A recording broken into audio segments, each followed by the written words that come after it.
존경하는 민주평통위원 여러분, 준비된 말씀을 드리기 전에 이 말씀을 하나 먼저 드리고 싶습니다.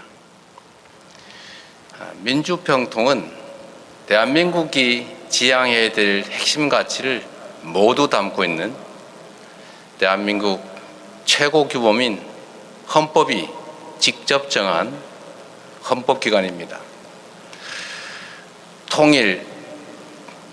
분단된 대한민국이 언젠가는 수년, 수십 년, 수백 년, 비록 수천 년이 지날지라도 반드시 우리가 가야 될 길 아니겠습니까?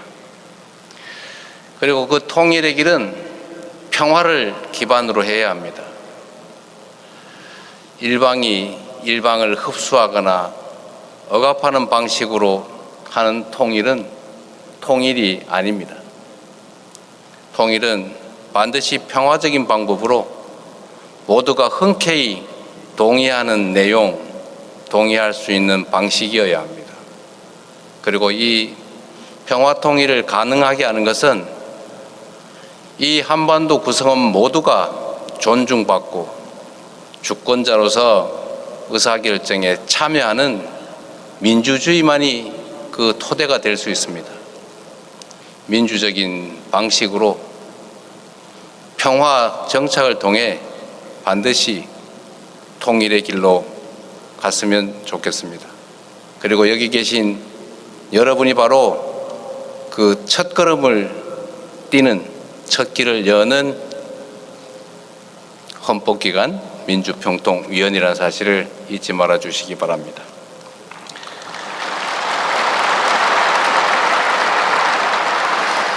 존경하는 국민 여러분, 이해찬 수석 부의장님과 국내외 각지에서 오신 제22기 민주평화통일자문회의 위원님 여러분, 참으로 반갑습니다. 민주평화통일자문회의 의장 이재명입니다.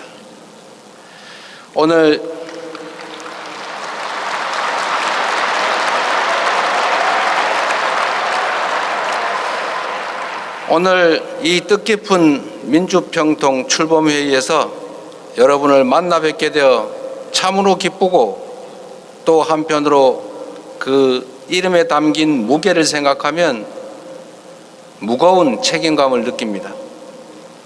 올해는 분단 80년, 정전협정 체결 72년이 되는 해입니다. 그동안 우리 정부는 한반도의 평화와 통일을 위한 다양한 노력을 기울여 왔습니다. 노태우 정부 당시 남북 기본 합의서를 체결한 데 이어 김대중 정부는 역사적인 6.15 공동선언을 합의했고 노무현 정부에서는 14선언을, 문재인 정부에서는 판문점 선언과 9.19 평양 공동선언을 이끌어냈습니다. 남북이 대화와 협력에 나설 때 우리 국민의 삶은 안정되고 나라는 미래에 대한 희망으로 충만해졌지만 남북이 대결과 갈등으로 치달을 때 국민의 삶은 불안하고 정치, 경제, 사회, 민주주의는 위협받았습니다. 끝나지 않는 전쟁 상황과 분단 체제는 민주주의와 정치 발전을 저해하고 경제 성장의 발목을 잡는 요인이 됐습니다. 일부 정치 세력은 분단을 빌미로 민주주의를 억압하고 국내 정치 상황을 왜곡했습니다. 급기야 계엄을 위해 전쟁을 유도하는 위험천만한 시도까지 했습니다.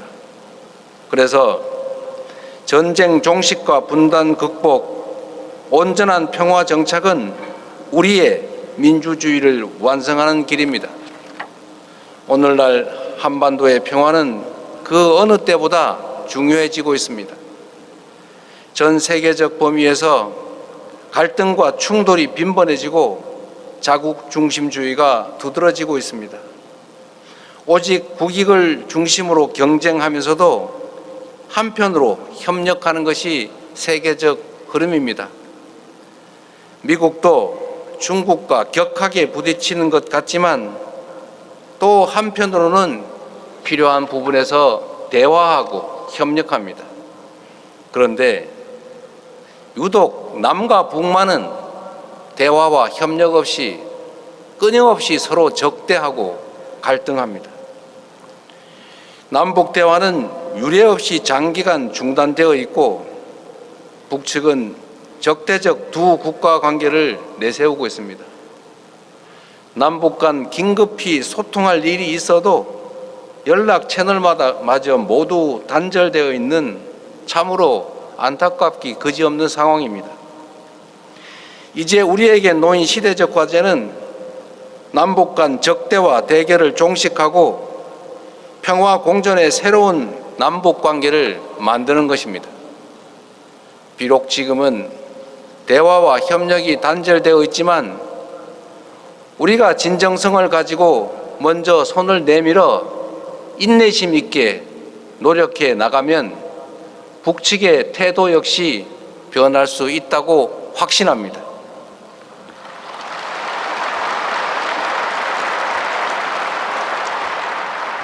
적대로 인한 분담 비용을 평화에 기반한 성장 동력으로 바꿔낼 수 있다면 코리아 리스크를 코리아 프리미엄으로 전환할 수 있다는데 여러분 동의하십니까?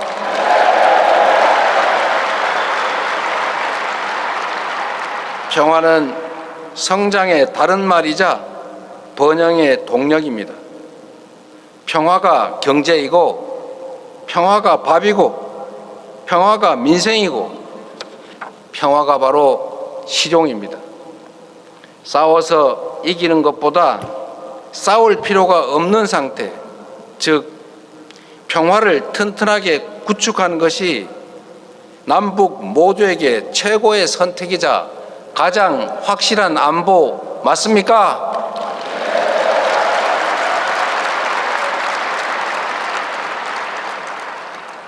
위대한 대한국민이 함께 만든 국민주권정부는 서로에게 이익이 되지 않는 대결과 적대에서 벗어나 남과 북이 평화롭게 공존하며 공동 성장하는 미래를 향해 나아갈 것입니다.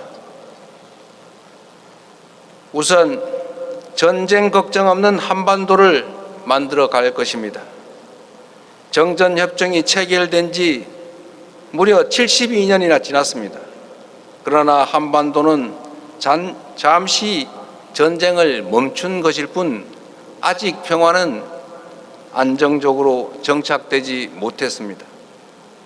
불안정한 평화는 불안한 미래를 잉태합니다. 안정된 미래를 위해서는 평화를 공고히 하는 노력이 절실합니다. 우리 국민주권정부는 출범 이후 남북 간 군사적 긴장 완화와 신뢰 회복을 위한 조치들을 선제적으로 취해왔습니다. 앞으로도 대결의 최전선인 군사분계선 일대에서의 군사적 긴장을 낮추고 우발적 충돌 가능성을 없애기 위해 필요한 조치들을 적극적이고 선제적으로 해 나갈 것입니다. 한반도에서 전쟁 상태를 종식하고 핵 없는 한반도를 추구하며 공고한 평화를 정착시키기 위한 노력도 지속해 나갈 것입니다. 여러분께 묻고 싶습니다. 북측처럼 국제사회의 엄청난 각종 제재를 감수하며 핵무장을 시도하는 것이 과연 현실적입니까? 우리의 핵무장은 핵 없는 한반도 평화의 원칙에도 어긋납니다. 트럼프 미국 대통령도 경주에서 열린 한미 정상회담에서 공식적으로 전쟁 상태인 한반도 문제 해결을 위해 노력하겠다고 한 바 있습니다. 이러한 인식과 공감을 바탕으로 한미 공조를 통해 한반도 평화 정착을 위해 애쓸 것입니다. 페이스메이커로서 북미 대화를 적극적으로 지원하며 관련국들과의 협의에 나설 것입니다.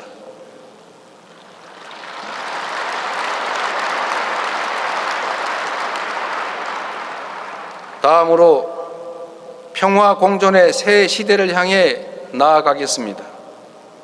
지난날 남북 간 합의가 이행되지 못하고 대결의 기운이 높아졌던 것은 유감입니다. 남북 대화 복원은 평화 공존의 미래를 열기 위한 필수 조건입니다. 모든 문제는 대화로 얼마든지 풀어나갈 수 있습니다. 만나서 마주하지 않으면 오해가 쌓이고, 오해가 쌓이면 불신이 생기고, 시간이 지날수록 불신의 벽이 높아집니다. 7년째 중단된 남북 대화를 되살리는 것부터가 평화 공존의 새로운 남북 관계의 출발점이 될 것입니다. 우발적 군사 충돌 방지부터 분단으로 인한 인간적 고통 해소, 나아가 남북 간 다양한 현안을 논의하기 위한 만남을 반드시 시작해야 합니다. 허심탄회한 대화 재개를 위해 우선적으로 남북 간 연락 채널 복구를 제안합니다.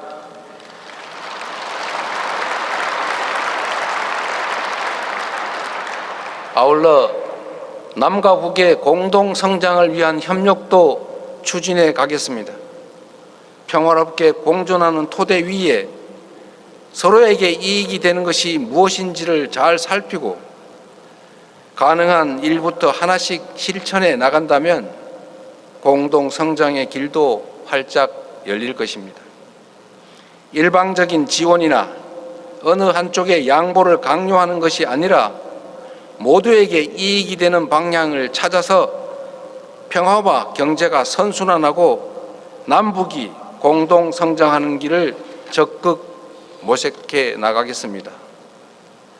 기후 환경, 재난 안전, 보건 의료 등 세계적 관심사이자 남북 공동의 수요가 큰 교류 협력 사업부터 차근차근 시작해 나갈 수 있을 겁니다. 존경하는 국민 여러분, 그리고 민주평통 자문위원 여러분, 대한민국은 작지만 큰 나라입니다. 세계 경제력 10위권의 경제 강국, 군사력 5위권의 군사 강국, 그리고 막강한 한미 동맹을 토대로 든든한 억지력을 갖추고 있습니다. K컬처로 전 세계인의 마음을 사로잡는 문화 강국이자 인공지능 3대 강국을 향해 달려가는 첨단 기술 강국 우리 대한민국이 유독 남북 문제에 있어서만 이렇게 과거에 사로잡혀 있을 수는 없습니다.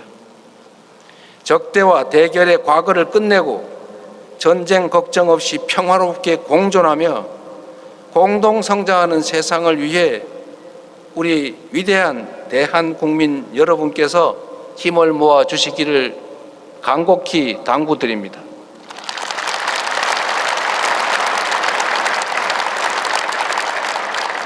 그 과정에서 바로 이 자리에 함께하신 민주평통 자문위원 여러분의 역할이 중요합니다.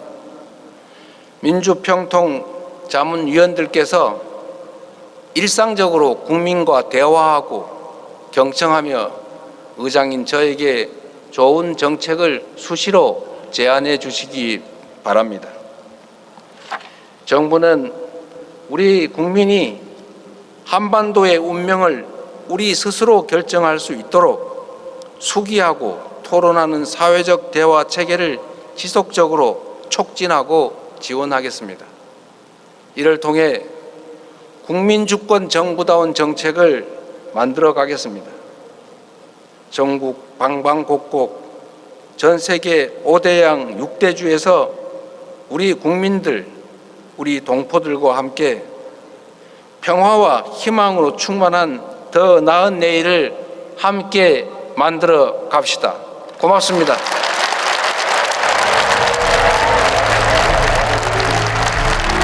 자, 다시